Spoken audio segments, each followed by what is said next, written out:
Ralph Michaels and Dave Koken are the main guests breaking down college hoops from a sports betting perspective on the Wager Talk College Basketball Tip-Off Show for a reason. Last year was the inaugural season of the Tip-Off Show, and we offered an amazing combo deal on Dave and Ralph, and many people are asking, what about this year? We heard you loud and clear, and for a limited time, if you buy one of their college basketball season passes through the National Championship, we will include the other through the National Championship for only $1. A college basketball season pass is priced at $3.69 per handicapper, but for a limited time, you can get both for only $1 more, locking in Dave Koken and Ralph Michaels for $3.70, giving you access to Dave and Ralph for 9 weeks of college hoops for just over $20 per handicapper per week.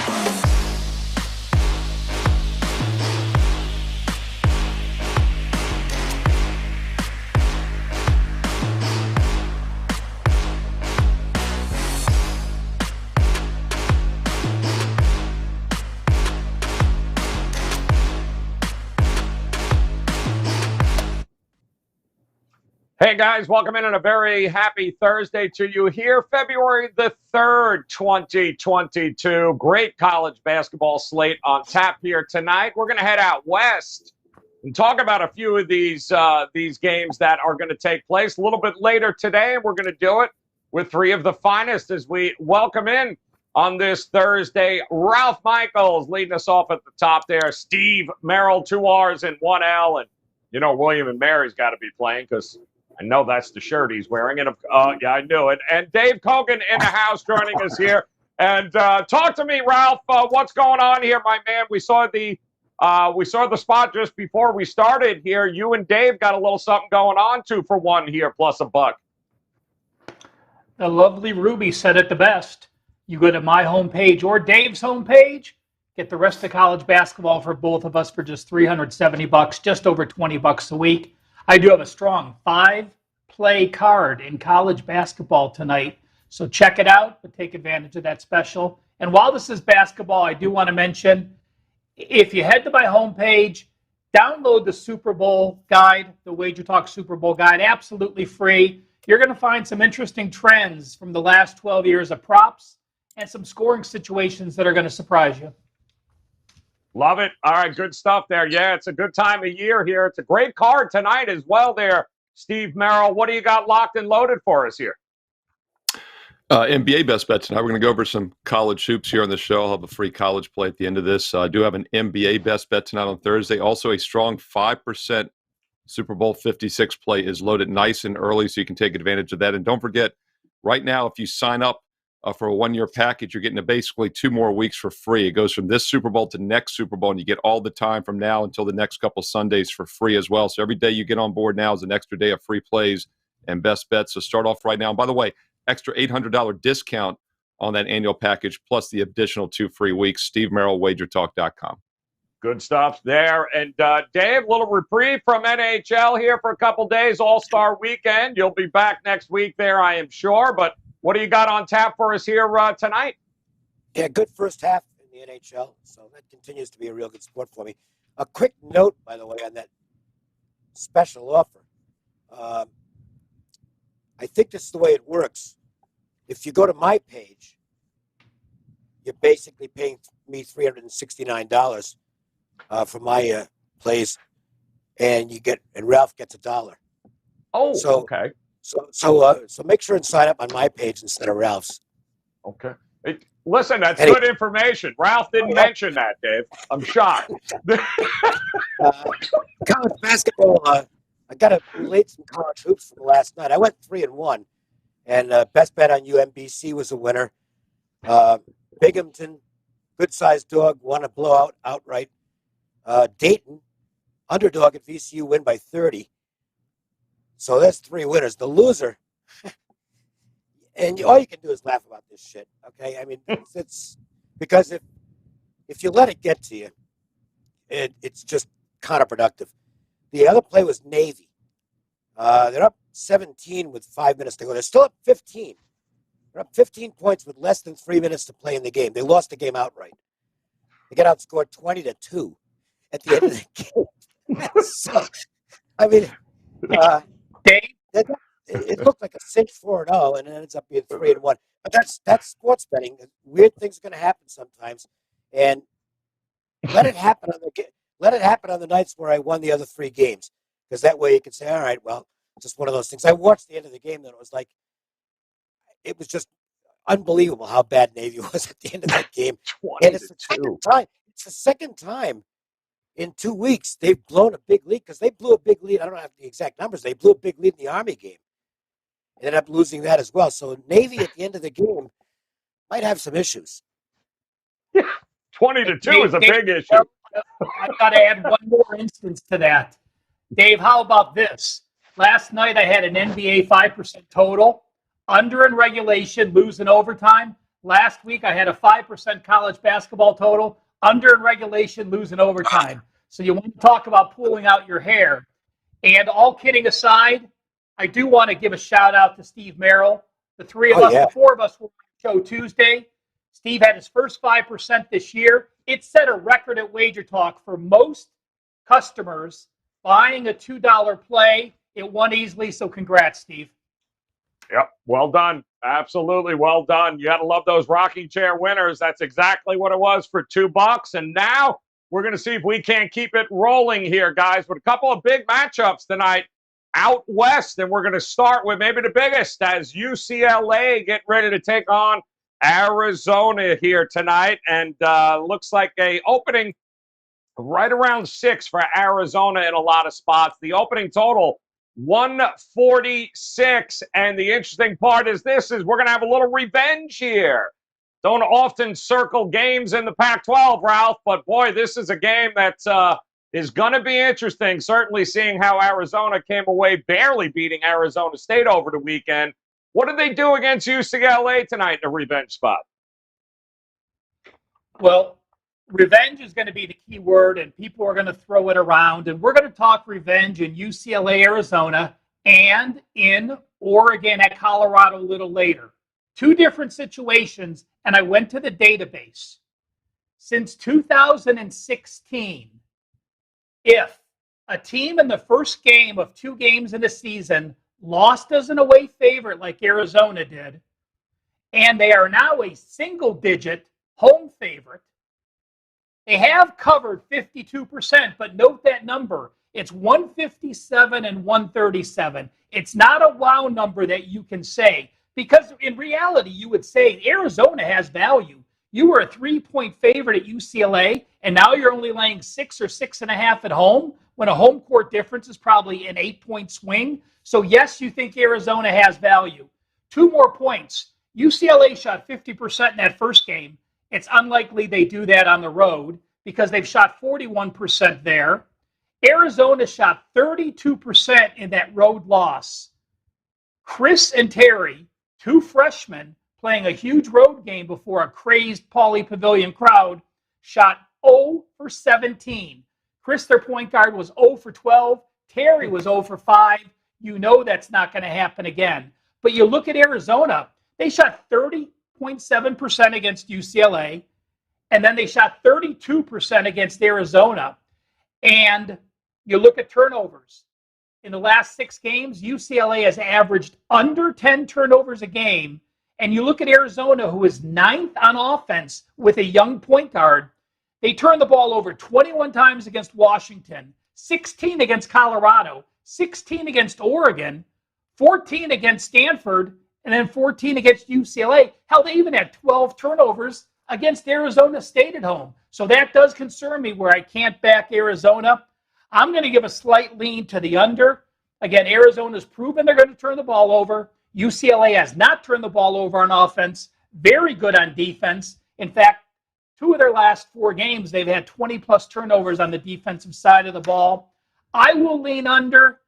You know, again, in my mind, I circled the Arizona in revenge spot. Breaking it down, clearly I'm not going to have any interest in either team, but it will be a fun game to watch. Well, it certainly does appear, Steve, that the market thinks they're going to shoot a heck of a lot better, Arizona. The money's starting to creep a little bit towards them. 7's on the board now as well. So what do you think we're going to get here from this Arizona Wildcats team tonight? Yeah, my lock of the night is that they will definitely shoot better. They shot 31% and they shot 32% of the rebound game against Arizona State. I'm pretty safe to say I think they'll shoot better tonight. I think that was just a hangover against Arizona State. You know, that was a tough loss they had. It was a huge game at UCLA. We were all doing this show a week ago Tuesday. It was just 9 days ago that they played. So this is also one of those quick home and home revenge situations. UCLA's actually had 2 games in between, but as I mentioned, Arizona's only had that one Arizona State game. Even shooting 32%, they still won by 11. Didn't cover. It was a flat spot for them. I think everything was focused towards this look-ahead spot tonight, and they'll bring their A game. And as Ralph said, I mean, they were a road favorite just 2 games ago, laying 3. Now they're laying just 6.5. That's basically saying each home court is only worth 1.5 points. I think we all know that's not the case. So it's been an over-adjustment, in my opinion. Yes, maybe that line was wrong a week ago, but Arizona did not play well at all. And I think that really was because UCLA was at home. They were hyped up. A couple of things jumped out to me. First of all, 3-point shooting usually dictates a lot of these games. Arizona shot 25%. UCLA shot 47% from 3. That could very well reverse here now in Arizona's home court. Arizona had a 21-4 offensive rebound edge. Now, of course, that's because they missed a lot of shots and UCLA didn't, but still 21-4. And the big takeaway for me was they only shot 54.5% from the free throw line. UCLA hit 60. UCLA was only 3 for 5 from the free throw line. Did not get there at all. That's not going to get any better on the road. So I do think home court makes a big difference here in the rematch. I like the quick revenge spot here. Arizona would be the only way I would play this one. So UCLA backers, Dave, are going, what are you kidding? 7 points here? What do you think? The number about where you have it? Actually, it is. If we go back to that matchup at Pauley, I liked UCLA in that game. And the reasons that I liked them were, one, they were letting fans back in the stands, and the place was going to be nuts, and it was. And I thought it was going to be a battle of transition. If Arizona was able to get up and down the court the way they like, they'd be pretty good in the game. And if UCLA forced them into their preferred pace, they were in trouble. Well, it was kind of a mix of both, because when you do the post-game mortem, Arizona probably should have won the game. They actually did get some quality shots in this game. I looked at the shot quality data from that game, and based on the shots that were taken, Arizona should have been a small winner in that game. So maybe UCLA got a little bit lucky. We don't know the status of Jaquez tonight. He's got an ankle. He did not practice yesterday. Zhuzhang is playing. He's done with his COVID stuff, and he was back at practice yesterday, so he'll be playing. I think the situation does favor Arizona. I think it's their biggest game of the season.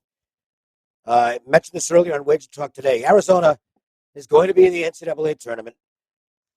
I'm sure they're going to be geared up, obviously, for the Pac-12 tournament here in Las Vegas. If you look at their regular season schedule, adding in the revenge factor, this is their biggest game of the season. And I think they'll be up to the task. But I don't want to lay 6.5 or 7 points.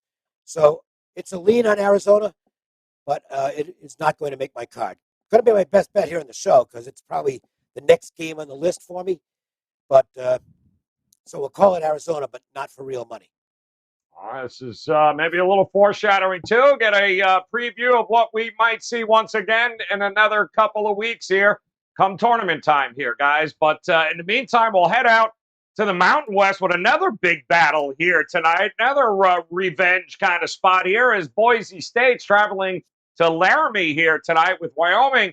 A 1-point favorite here, a total of 129. That's been bet up. I'm starting to see 131.5 and 132 popping up here. But Steve, we just watched this, and Boise got by. But Boise's been getting by with 14 straight games now. They've gotten by pretty well. So what do you think here? Not an easy place to play in Laramie. You think Wyoming gets it done?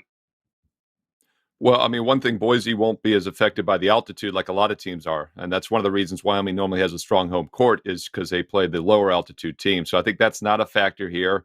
Boise also usually a strong home team for similar reasons. Obviously, they got it done on their home court a week and a half ago. And by the way, this is another game last Tuesday when we were doing the show here. These teams played the same night that Arizona and UCLA played. So this is a quick revenge situation. Only difference is here the losing team, Wyoming's played 2 games in between. The winning team, Boise, played just 1 game against Fresno last Friday night. Wyoming, though, this is a legitimate revenge spot. And something we need to point out about revenge, I know that's the angle for all 3 games we're talking here. Now that we're in conference play, we're into February, almost every game is going to be a revenge game because it's a second meeting for the most part. There's a couple of situations where revenge works better big picture. First of all, it usually works better on the home courts. So Wyoming checks the box there. And it also works with quality teams. Bottom feeders that win 2 or 3 games all season, they have revenge every game they play because they're awful. And so you don't use it as a factor there. But this is a legitimate revenge spot because keep in mind, Wyoming in their other 9 games on each side of that loss have gone 8-0. They won 6 straight, lost. Now they've won 2 straight since. So it's basically a straight-up win situation here. Let's look at that meeting from a week ago. Wyoming did not shoot well on the road from three-point range. Actually, they shot okay. They shot about 37.5%. Boise only shot 32% and still won the game, so that's a concern. Boise also from the free throw line was a point lower than Wyoming. So even though Wyoming lost that game, they actually outshot them from 3 in the free throw line. That's not a good indicator going forward, but I'll still use the revenge motive. I'll take the straight-up winner here, Wyoming. They've won every other game over the past couple of weeks. I think they get the revenge tonight, -1. All right, there you go. Dave, 14 in a row for Boise State. You're looking to get in front of that? No. This is a hard pass for me. Easiest pass on the board for me, and I'll give you the reasons why. Number one, Boise just keeps winning games they're probably not supposed to win. They did it again. They beat me. Was it last Friday with Fresno State? Fresno won the game and then managed to lose it with, I don't know what they were doing in the last 4 seconds of regulation in that game. That was either really bad execution or really bad coaching. I'm not sure which. I'll go with execution. I don't think the coach can be that stupid. And Boise just keeps pulling these games out. They've had several games in this winning streak where it's like, you look at the data after the game, it's like, geez, they should have lost the game. And they found a way to win it. Well, that's at some point you would think there'll be some regression. And maybe it's here. The problem for Wyoming is that, it's a revenge game, but their bigger game was the last one they played against their arch rivals from 50 miles down the road, Colorado State. Incredible game. Was it 1 or 2 overtimes? I don't even remember. It was at least 1 overtime. Stormed the court at the end of the game. Man, it is tough to get up for the next game after that. I don't know what to do with the game. So I just wasted 90 seconds of your time telling you I passed the game. But those are the reasons I'm passing, and that actually is my best advice in this game is leave it alone. Yeah, that was a great game against Colorado State. But to his point, Ralph, it takes a little bit out of you too. Now you got to come back a couple of days later, and here we go. Do you trust Wyoming here at home to get the job done? Well, you look at it, and both teams are off incredible overtime games. Wyoming at home against Colorado State, Boise at Fresno State, both overtimes. So let's look at the depth of the team. Boise had 7 players play over 18 minutes, and only 2 players play over 38 minutes. Wyoming had 6 players play 25 or 4 minutes, 3 players played 38 minutes or more, and Jeffries played all 45 minutes. Add that to Boise playing only their second game in 6 days, Wyoming is playing their 3rd game in 6 days and their 5th game in 12 days. That clearly favors Boise. Broncos had any issues? No. They have beaten Wyoming 8 straight times, including 4 straight wins in Laramie. Yes, there's revenge situation, but when you're a confident team and your team has dominated this team here and won all 8 games, it doesn't have the same effect. I am going to lean under first half. This is basically the winner of this is going to, if Boise wins, it's going to be close to clinching the Mountain West. Yeah, they have San Diego State once, but that's at home. So, Boise's in the driver's seat, and I think that has a little more pressure on Wyoming. I don't like Wyoming in the spot. I think it's going to be an absolute battle early. You have 2 slow-paced teams. Boise, one of the best defenses in the country. If it gets to the second half, I could see a team following very early if they're down by 8 or 10. So I'm going to play under first half in this matchup. All right, looking like an under there. Graham Ike and Maldonado. That's a hell of a combo they got there at Wyoming for sure, man. They can put some points up on you. Good, should be a great game, guys. Go ahead. One other thing is, I know Wyoming might want to toss some of those past record things in Wyoming out the door. Edwards couldn't coach a lick, and Jeff Linder, he's completely transformed them. So what happened in the past with Wyoming doesn't have much bearing what happens in the future. I actually want to watch this game tonight. I think it's going to be exciting. I think it's going to be a great game here, too. Boise State, 14-game winning streak in Laramie here tonight, guys. Should be fun to watch. So should this last game here we're going to talk about. How about it? The Buffs, Colorado, getting ready to host Oregon in this one. Oregon still, I think, I'm starting to see 2.5s and 2s pop up in the marketplace here for Oregon. 138.5 is an opening total. That pretty much, I can see 139, 130.5. That's starting to creep up here a little bit, Dave. But what do you think? Our third revenge spot here. Who gets it done in this one? Well, the market obviously thinks Oregon does, and I can see that. Colorado had an unusually good shooting night in Eugene. I think they were 8 for 13 on 3-point shots. And Oregon's playing a lot better basketball than Colorado right now. Here's the one thing that worries me. It was the only game on. It ended up being a standalone on, I guess it was Sunday night. Colorado at Washington State. Everything else was done. So I watched the game. And Colorado was unbelievably bad. I mean, they were awful in the first half of that game. I think they were down like 22 at the half or something like that. Just a total non-effort. You got to think they're going to make a big effort here at home. And I think it's in the number. Do I think Oregon gets their revenge? Yeah, I guess, but I'm not willing to bet on it. And what I do think we get out of this game is maybe an indication of where Colorado's going the rest of the season. They've lost 4 out of 5. Now, they've lost to some good teams. They've lost to some bad teams, too. They lost 2 at home to USC and UCLA, win at Oregon, but then lose on the road to Washington and Washington State. They're not in good form. They really need this game. They need it more than Oregon, in my opinion. So, again, sorry, can't give you a side here, but I can't force stuff I don't like, and I don't like the game. I'm going to learn where Colorado is based on how they perform tonight.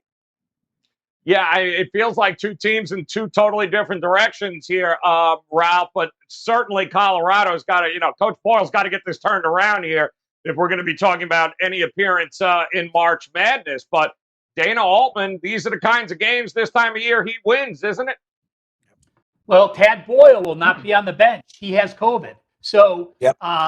You have a coaching edge with Dana Altman. Now, this is one game where I looked at the number yesterday and said, I'm going to play Oregon. It might even be a best bet for me. You look at Colorado, the way they've played 1-4. You look at Oregon, who's on a 6-1 run. Lost. They talked about how poor they played. They had a 15-point first half lead, and they led by 5 at the half. And they allowed Oregon to score 40-some points. Colorado, to score 40 points. Colorado, Dave, you mentioned that they shot 53% from three-pointers. They also made 20 of 22 free throws in that win. But Steve made a great point earlier, and he talked about when we have revenge, we look for the better team who's now at home. This number absolutely shocked me. Dave, Joe, and Steve, listen to this database number. Since 2016, if you lost as a home favorite like Oregon did, and in the same season, you are an away favorite in the second game, you have gone 83 and 106, 43% against the spread. And think about last night. You know what game fit the bill? Villanova-Marquette. Marquette beat Villanova on the road. Marquette was a home dog last night, and they manhandled Villanova. So the road team that lost as a home favorite and is now away favorite, 43% against the spread. That's almost enough to keep me off the Oregon side. But then how about this? Dana Altman has never won at Colorado. The Ducks have never won at Colorado. They've lost 8 straight games. The last 4 by 7, by 9, by 22, by 9. This is when it starts getting in your head. Dana Altman's quotes today in the Oregon paper. Colorado is my personal house of horrors. I sure hope these guys know how significant it is. They've been a pain in our rears. We have to get ready to play. Eric Williams talked about how bad we've played here, how Dana Altman has never beat them. When you have multiple player coach quotes and coach quotes, you know that's in your head as part of preparation, and you are going in tense already in this Colorado. So while I thought I came into this morning leaning Oregon, I'm going to do a complete pass. I'll give a slight lean to the under, but all those reasons to stay off the Ducks, I will stay completely clear. All right, avoiding that there. But, the marketplace just has not gotten behind the Ducks here. I guess with good reason, they just don't trust them, Steve. Do you trust them here at home to get it done as a dog? One of our followers on Twitter, as you guys saw last night, Brian Bevan, he's a sports talk radio host out in Eugene, put this on Twitter to all of us that, Oregon, as Ralph just mentioned, has never won in Colorado. And in fact, the home team before the other week in all games in this series all time was 19-2, and then Oregon still lost at home. So now it's 19-3. But once again, they've never won in a Boulder. And look, we talked about altitude earlier in the Boise, Wyoming game. I said it was kind of a wash. It's not in this one. Boulder's over 5,300 feet above sea level. Eugene is 400 feet. So you're talking about 5,000 additional feet. I think that's like a half mile, quarter mile, third of a mile or something. So I think that's a factor. I do not want to lay points with Oregon here in a high altitude game. Yet the first meeting does concern me because if you look at what Colorado did, they win by 4 on the road. They pull the upset. They couldn't have played much better, though. Shot 53% from 3-point range. They were 91% from the free throw line, 20 for 22. Oregon, though, outscored them by 2 baskets from 2-point range. Colorado had 17 turnovers in that game. Now, I do think their turnover problems will be a little less at home. But UCLA, Oregon did get to them. Their pressure defense. So I agree with the under. I think the safest way to play this game, like Ralph hinted, was under the total, under the 139 range here. Both teams shot lights out in that first game. The two teams combined were 35 for 41 from the free throw line. I don't think they get there quite as much. They don't hit as many free throws. And if there are some turnovers, that also takes away scoring opportunities. So going to stay off the side in this one. Going to look at under 139 between Oregon and Colorado. All right, good stuff there. They don't shoot the three well, but they don't defend the interior well, Oregon, and that's exactly why Colorado won that first game. We'll see how it works in this one, guys, as it's going to be a lot of fun. Can't wait to watch Colorado, Oregon tonight. Get ready for it, guys. And there's a lot of other great games on tap here tonight. It's a nice card. So, Ralph, start us off here. Of all these games on the card here tonight, is there one you're leaning towards a little bit more than the others? Joe, as I said, I have a strong 5-card college basketball program for tonight. I'm going to use one of those plays, and it's Troy getting 7 against Georgia State. Georgia State's off back-to-back games at ULL and ULM that they won. That snapped their losing streak. But Troy has played the toughest schedule in Sun Belt action by far. So when you look at their statistical numbers in conference play, they're not as good as other teams, but they have the number 1 defense and defensive efficiency in Sunshine, and they have a better offense. I'm getting a full touchdown in this game. Troy Trojans, an actual all-access release for me tonight. All right, good stuff. Going with Troy, taking the points here. Merrill, I see William and Mary on the board. I can only guess. Go ahead. Where are you going tonight? I will be going to that game, but I'll be staying away from using that game because the biggest game in point spread history is this Saturday at William & Mary. It's the Gold Rush game, so it's a big game. And you've got Wilmington, who is on an 11-0 spread streak, playing at William & Mary, who's on an 8-1 spread streak. So we'll see if either of these teams cover again tonight.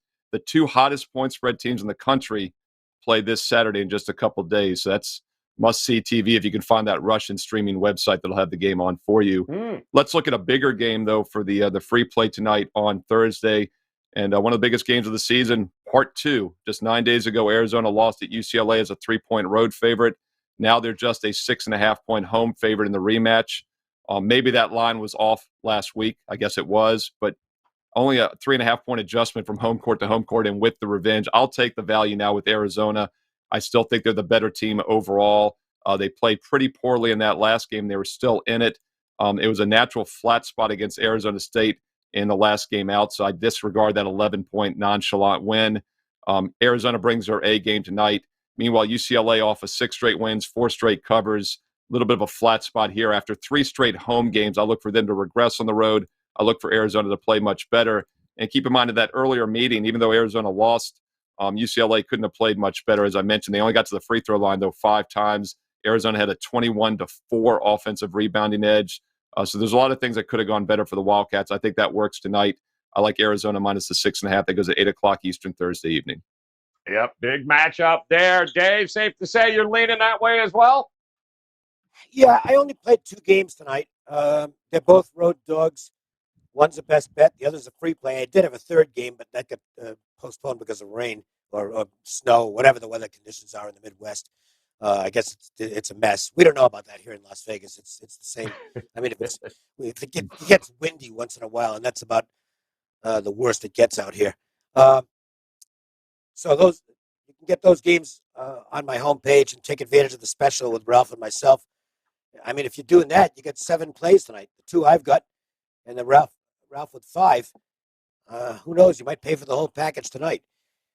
Best bet here in the show. Just missed my card, Arizona.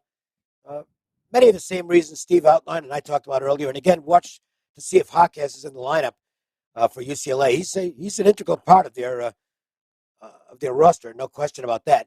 And he didn't practice yesterday, and I don't know what his status is as of now for this evening's game with an ankle injury. But if he's out, the task gets even tougher for the Bruins. All right, good stuff there, guys. And our friends from the Gold Sheet, they've got to play tonight, and they're looking at Stanford taking on Washington State. I'm wondering if they're going to make everyone get tested again 30 minutes before this game. Stanford is who they are backing here against Washington State. A little revenge spot there also. And, of course, the full write-up here, guys. And I would encourage you guys to head over to our Twitter page, @WagerTalk, and read the write-up here. Some great information there. Great information on all the game write-ups over at thegoldsheet.com. But we post these after each and every show so you guys can get a feel about what's going on there. Really good stuff. Head over to @WagerTalk on Twitter and thegoldsheet.com. All right, Steve, you mentioned it. If it ain't broke, don't fix it. It's a big motto of ours, right? Well, why in the hell would I stop betting UNC Wilmington tonight against Elon laying a point? You mentioned it. 11 in a row on the cover, 12 in a row winning. That's going to be one hell of a matchup for you come this weekend, man, because they're going to continue to ride tonight.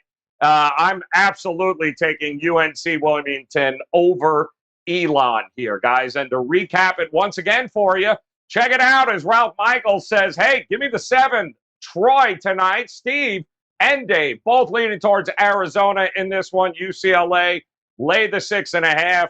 UNC Wilmington like them to continue to roll here tonight. Our friends from the Gold Sheet, they're backing Stanford +3 against Washington State here, guys. And you heard it there. Best bets are locked and loaded for Dave, for Ralph, for Steve. Now would be the time for you to head over to WagerTalk.com. Take advantage on this Thursday, guys. That 2-for-1 deal plus the buck. Don't forget, go to Dave's page because Ralph gets a buck. You guys understand how that works. Do that now. And, of course, Steve Merrill ready to go here as we get ready for another big night in college hoops. On behalf of Ralph, Steve, and Dave, guys, we appreciate you hanging. Hit that bell in the upper right-hand corner. Come back and join us tomorrow. We'll get you ready for the weekend in college hoops. Until then, best of luck with your plays. We'll talk to you again tomorrow.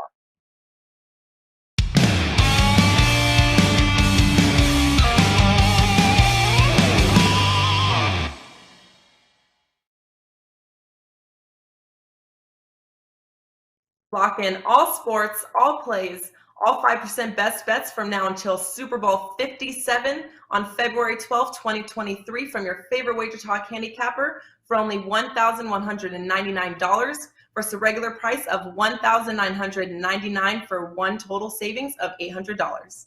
This limited time super discount comes out to less than $100 per month and only $3.28 per day.